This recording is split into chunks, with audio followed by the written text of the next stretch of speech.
email exchanges from inside the BBC, they talk about the risk of violating Indian laws. It's easier to rake up the freedom of speech debate, but does it give anyone a free pass to knowingly violate the law? America supports India because it needs India's support in return. And India is working with the US because it suits India's interests. This is how geopolitics works. Last night, he diffused a crisis with his defense minister. But today, Netanyahu was confronted with a new problem. His cabinet seems to have rebelled against him.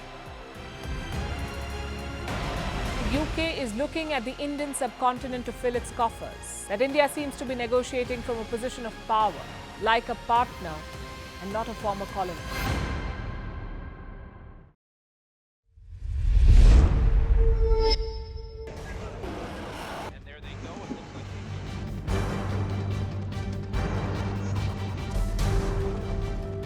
The US and Russia are dangerously close to an armed conflict.